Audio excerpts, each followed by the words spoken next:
All right, what's going on, folks? Ted from Nerd Immersion here. We're here at GenCon 2021. I'm over at the Kobold Press booth, and I have some very interesting people here to talk to you about monsters, something Kobold Press is very well known for. So I will let them introduce themselves, and then we're going to talk about a couple of books here. So, hi, I'm Wolfgang Bauer. I'm the publisher and the founder at Kobold Press. I'm the chief kobold. And yes, I'm a monsterholic. So it's my fault that books like Toma Beast I, Toma Beast II come about, and that Kobold Press spends so much time on monsters. Hi there, I'm Amanda Hammond. I'm a former editorial director here at Kobold Press and general game designer about town working on various things. I am the editor of the Kobold Guide to Monsters, and generally I love monsters. I love putting them in my games. The weirder the better, and Kobold Press has the weirdest monsters out there. yeah, that's definitely true. I mean, anywhere where you've got a flying swarm of eyeballs and things like that. Yes, oh my goodness, the Oculus Swarm of eyeballs has been a hit for years. We actually had somebody come by the booth earlier, show us the pictures of their Kit Bash Mini of an Oculus Swarm. They used a beholder, chopped off the stalk, stuck a lot of more eyeballs, because there's no such thing as too many eyeballs. Completely agree. So you've got a book here in front of you, so let's talk about what you've got. This is Toma Beast II. It came out at Christmas. It's still going great guns here at the show. It's the follow-up to the original Toma Beasts. And if anything, it's prettier and tighter and better organized, because we learn things over time. But yes, if you want to scare your players, if you want to hit them with something weird they don't already know, the Toma Beast series is about. I'm just going to show two samples. Do it. Yeah, so the first ones are the Herald of Slaughter and the Herald of the Void, which are sort of dark messengers for any dark god in your campaign. They're horribly nasty. They're like CR 12 or 14. But even nastier than that is the one that will just revolt your audience, namely the Ogre Pede. It is what it sounds like. I can't take responsibility or credit for it, but it's one of those things that makes parties turn and say, do we really need to fight this thing? Oh, Should we? yes, Should we? Oh, yes, and if you're a mean DM, then of course you set it up so they have to. Oh, it's beautiful. You describe an ogre to your players, and they're like, oh, ogres are mean and nasty, but we can deal with this. And then they notice that it's an undead ogre, and they're like, oh, that's even worse, and that's even grosser. And then they see the segment and the segment and the segment rising up from behind the back of the cliff. And then they freak out and scream, and it's wonderful.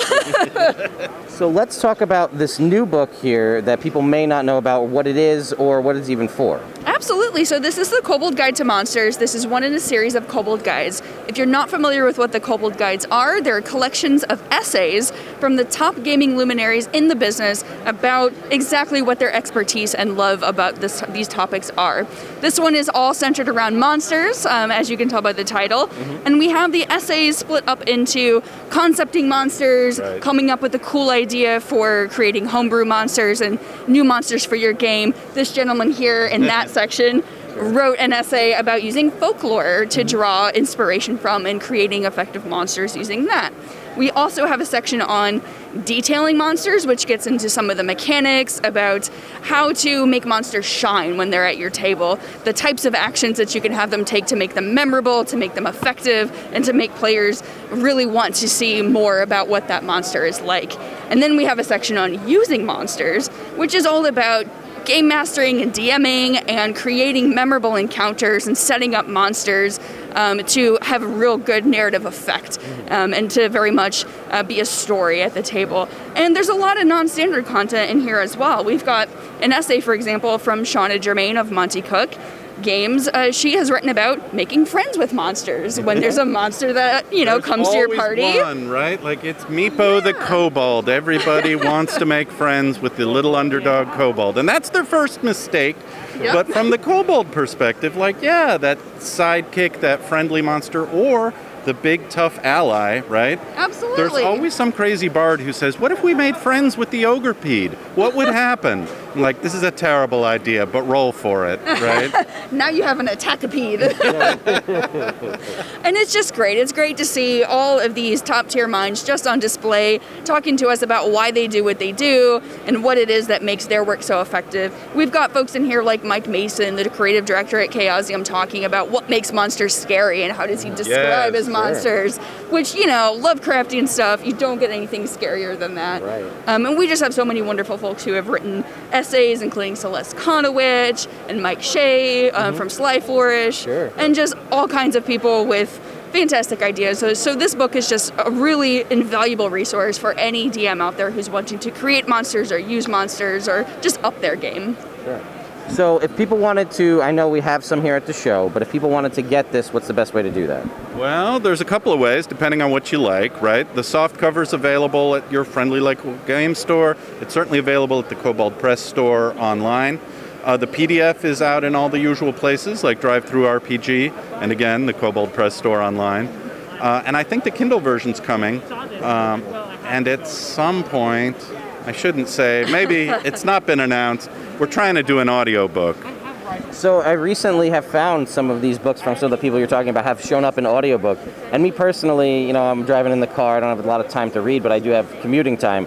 So an audiobook would be the perfect thing for me. Yes. So I would love for that to be a thing. So. Well, I can tell you the Kobold Guide to Game Mastering just shipped in audiobook. The Kobold Guide to World Building's already out in that format. I think the Kobold Guide to Combat or Magic, I think 3 or 4 Magic Yes. Yep. is out in audiobook. So we're catching up, but we're a little behind the curve on audiobooks. So we'll catch up.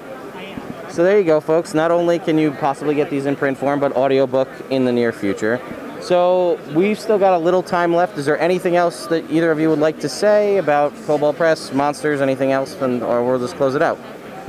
I guess for last thoughts is there's just no such thing as too many monsters. We continue to put our monster materials out on VTT formats too. Sure. So I pointed at the big book, but again, PDF is a thing for us, Roll20, Fantasy Grounds, and just this week we put the Toma Beasts out as a Foundry product. So that it's a smaller audience than print maybe, but if you play on a virtual tabletop, you can find the Toma Beasts there too.